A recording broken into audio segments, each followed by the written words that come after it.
So today we're continuing our look at the Journey to the West Lunar New Year ships. The Bhaji is the most unique one, in my opinion. I think this ship is the reason you're going to be gambling with these loot boxes. Unfortunately, you can't just straight out buy this ship. And it is the one that would be worth buying, in my opinion. Because Izumo is such a good platform right now that getting an Izumo that has more range and better Sigma, which equals better dispersion. Just look at the dispersion on this shot. It's just nuts. For a slightly worse reload is a really, really, really strong tier 9 ship, is what it results in. Yeah. Imagine if he didn't turn in slightly there.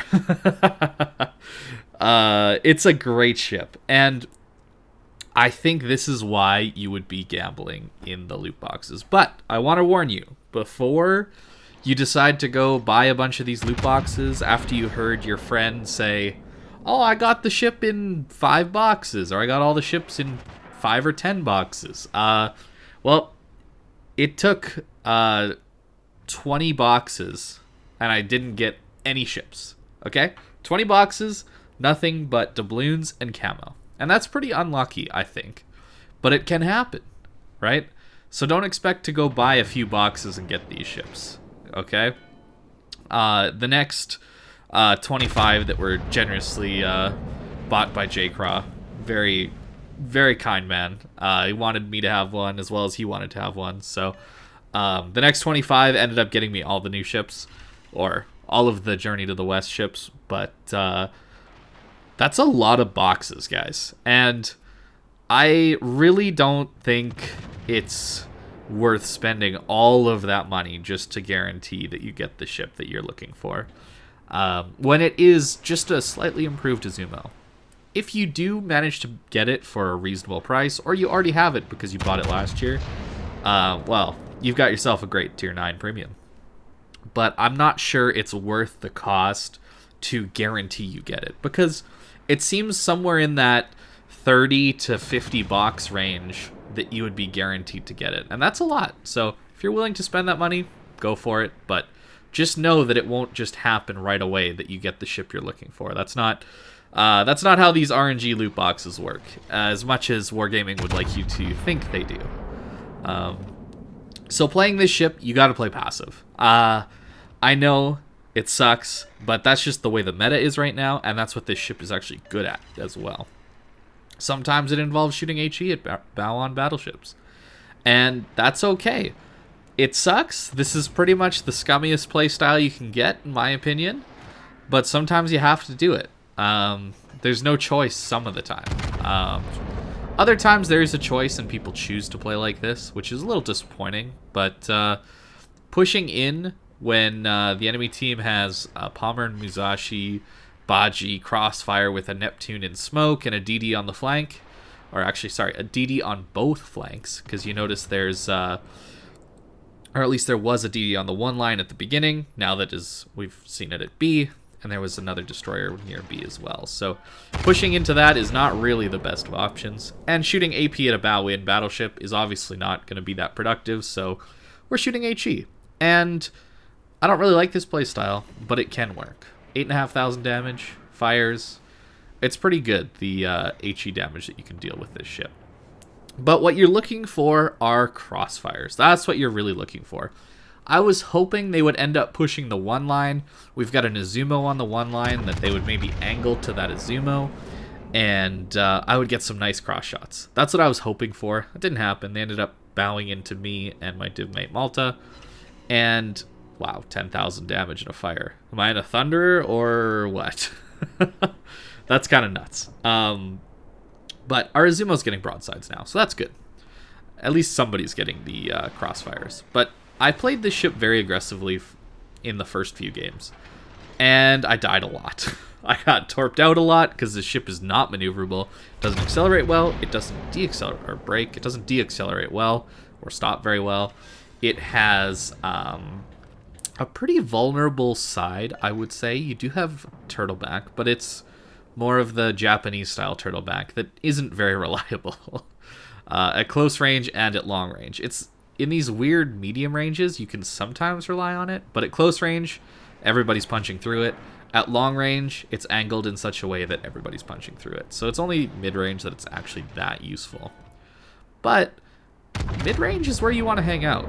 I wouldn't say you want to be so far away, but in this 15-kilometer range is where your sweet spot is. You get Deadeye activated, you get your amazing dispersion from your better Sigma and Deadeye, and you can pull off some pretty amazing salvos with this ship. That's what you're looking for. The dispersion to dev strike cruisers, battleships alike. That's what you're looking for. And it doesn't always happen. It's a battleship. You can't expect it to constantly have the most amazing dispersion. It looks good coming out of the gun, and then classic Japanese battleship, it has awful vertical dispersion, and you get very little damage on a broadside Pommern, for example. That can happen. But we've done good damage, and that's mainly down to the HE at this point, but we are about to make use of the AP. If you can catch someone in a turn that's very predictable, and they have a raised out-of-the-water citadel, yeah, you're going to be dealing some pretty solid damage. And that's what this ship is really looking for. And that's where positioning yourself in the center to catch those broadsides is where you want to be. Now, you can't always position in the center, because if your team is all there, well, then you're not going to be getting any crossfires. But right now, this Izumo and I, you can see our Izumo is on the one line, kind of complementing my position. We're just crossfiring these guys into oblivion, and Malta's spamming HE and getting fires as well, and shooting AP where he can. So, yeah, their push was very much nullified by our positioning here. And that's good. We played this well. It'd be nice if there was better options for them to push in without getting smashed by HE. Even HE from a Bhaji.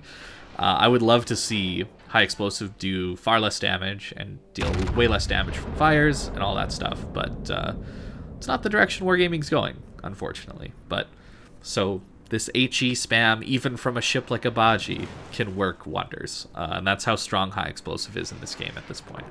I've gotten to calling it premium ammo or gold ammo, like the World of Tanks guys call their actual gold ammo, that they spend more and get more pen out of, and sometimes even more damage.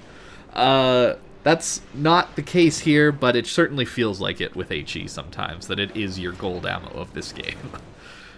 Because you just can do better damage at all angles, and it takes less effort to aim. And isn't that the result of gold ammo in World of Tanks anyway? You don't have to aim as much. You don't have to care as much on where you're hitting. You're just going to deal that more consistent damage. I think that's a pretty reasonable definition of gold ammo. So, welcome to World Warships 2021. HE from traditionally poor HE battleships can work really, really, really well. And Wujing is no different. If you saw yesterday's video, that ship has great AP, but, I mean, if you start shooting HE at Bowling battleships, I mean, Malta had a great game here. I think he even out-damaged me by, like, 30 or 40k. So, yeah, the HE on that ship is monstrous as well. And that's just kind of what you're dealing with here. Sometimes you do have to shoot it. Bow-on battleships sometimes require HE spammed at them. That's just kind of how it goes, because it's so effective these days. Now, pushing in is something you can do in this ship. You just have to be very, very, very careful about when you do it. You have to know where the enemy destroyers are. You have to know where the torpedoes are coming from, because your rudder shift is not going to allow you to dodge very well. Your ship is massive. I know it feels somewhat tanky and reliable because you're taking very little damage from low caliber HE. Because look at the size of the superstructure. You're taking very little damage from lower caliber HE that can't pen 32 millimeters. But yeah, when you get in those closer range situations, you're very vulnerable because of your lack of maneuverability. And that's another reason it's a good sniper. So pushing in requires knowledge of where the enemy ships are and predicting when and where they're going to be torping. So I'm assuming I'm pushing into a single DD here, because there's a single DD that was spotted in B. The other enemy destroyer was last spotted C, facing the other way, so I guess it's a reasonable assumption that they could have been turning around to deal with our push into B, but I was thinking more, okay, there's one DD. He launched his torps with the Drake already. That's the Jutland. So we know he's got a reasonable reload on those torps before he can go again. So I think I have time to push at least a little bit into the B cap and at least stall it out. That's something that this ship is very good at, is the mid to late game pushes. That lack of superstructure, yeah, it's really, really, really good at tanking bow in. If you know where the threats are and you can point your bow towards it, Izumo and Bajie are very, very difficult to get rid of, assuming you're not eating torps and all that stuff. You see me use my heal at a slightly suboptimal rate. I only had a 10k heal there, even though I could have 14,000 HP healed back. The reason is, there's only like 7-8 minutes left on the clock. I'm never going to get through my last 4 heals if I don't start using them. So I may as well get that HP while I can, and then get my heal reloading and coming off cooldown while I'm pushing in here. It'd probably been more effective if I'd used my heal a little bit sooner even. But still, get in the habit of using suboptimal heals, and you'll find yourself surviving a little bit longer in some of these late game situations. Getting that extra 10k could mean the difference between me dying to a set of torps from both of these destroyers, because we now know there's one right in front of me inside of smoke that just torped us. So now we have our damage control used up, so if we get flooded by the Jutland yet, maybe lit on fire by the Ibuki, that 10k that we just healed could go a long ways. And now we've got our heal 20 seconds away from coming off cooldown. So these little things about maybe being suboptimal in a certain area actually help you live a lot longer in the later games. So it's not all about maximizing everything, is what I'm trying to say. So with a Bajie, unfortunately the Iowa taps me here. I was trying to slow down a little bit because I knew there was a Jutland on my flank, and well, he torped a while ago at that Drake, and yeah, there's the torps. I got lucky here. He missed because of torpedo spread RNG, basically. It's not his fault. He had good torps, and I think he hammered our Iowa pretty good there, but I got pretty lucky to not eat one and eat a full duration flood as well as a full duration fire. So getting that extra 10k back earlier, maybe had I not done that and I had eaten that extra torp and that full fire, you know, maybe I would have been on 20,000 HP instead of 50,000 HP, right? Because, you know, we add 10k plus our extra 14k heal, you know, that's a pretty substantial amount of damage difference that I would have been a lot lower. So pushing in sometimes requires those suboptimal plays. But we've made it through the worst of it. Now, a Jutland has a pretty long reload, we know, so I'm not too uncomfortable with pushing here. I assumed the destroyer would go south. That made the most sense to me, so that's where my guns are pointing. That's what I'm trying to get ready for. He actually makes a really interesting play, and he actually goes towards C. And now that I'm lit here, I thought it was me getting lit because there's somebody in these gaps with the DD. Maybe he's in that gap that I'm pointing my guns at, but he's actually on my left. And had he had faster torpedo reload, he could have very easily caught me out here, because I had no idea that he was over there. And you can see how lumbering this ship is at closer ranges. It really is weak to destroyers, torpedoes, and then closer range HE spam, that when you can get reliable hits on this ship and it can't go anywhere, it's pretty easy to farm it out. Because it doesn't have the biggest HP pool. There you can see the Jutland is. I was definitely surprised he was there.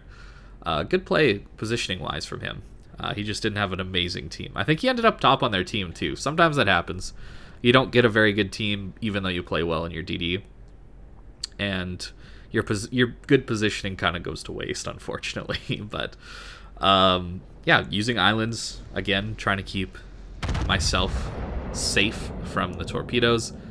You're not a super fast battleship, so unlike ships like a Georgia or a Alsace or the Wujing, where you're so fast and you stop reasonably well, you can juke a lot of torpedoes. This thing it's pretty predictable. It's hard to slow it down. I know I'm harping this a lot, but the games I'm not showing you are the games where I get like dev struck by torpedoes. It happened quite a lot because I pushed in foolishly when I first got this ship. So I'm trying to warn you to not repeat my mistakes that I was making with this ship. But it's a very strong ship. This is a great battleship at tier 9.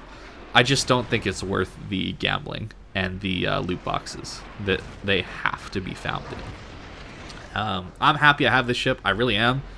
But I'm trying to think from a more average player's perspective. If I were you and you're looking for a tier 9 battleship and you're thinking, yeah, I'm willing to spend the money to get a tier 9 battleship, I would put that money into a Georgia. I know the secondaries got nerfed, but the speed boost, the fast cooldown heal, the amazing guns, accuracy, and overmatch that Georgia gets is just incredible. And I would still say that's probably one of the best tier 9 battleships you can get right now. And you can only get it for another like week or so. It's about to, well, end of February it's about to leave. So that's kind of my thoughts on Bajie. It's a very good ship, and if you own it, congratulations. It's a very nice ship. So you can see the build that I'm running here on the captain. It is my standard build that I've been talking about for a while. The decision-making process is all down to getting the most out of Deadeye, making your ship as accurate as possible with a good reload. Turret traverse, pretty obvious, I think, to get the turrets online a little bit sooner. And then because you're at the back, usually the extra heal is going to help you more than the odd time you're going to be on a double fire that's permanent that you can't fix. So, yeah, it's a sniper, and it's a very good sniper at that, especially for tier 9. I can see the ship being incredibly relaxing. Izumo as well, for a battleship kind of main player. It's not gonna be too frustrating. It's not gonna get you into those situations where you just die and there's nothing you can do. If you play it correctly, obviously, which is sitting near the back. I just usually enjoy the more close-range brawly fights that you can get into with some of the American and Russian and sometimes even French battleships. But yeah, the Japanese ones like to stand back a little bit more. And that's not a bad thing. This is a very, very good ship. So if you ended up getting it, congratulations, you've got a better version of the Izumo. And enjoy it, because it's a very, very good one. But I think that for me, I'll play this when I get tired and frustrated with trying to push in and just constantly dying. This will be a nice ship for me to go play and just snipe for a bit and take a small little break from trying to push in all the time. So those are my thoughts on the Bajie. I appreciate everybody watching, and yeah, I hope you guys have a great night.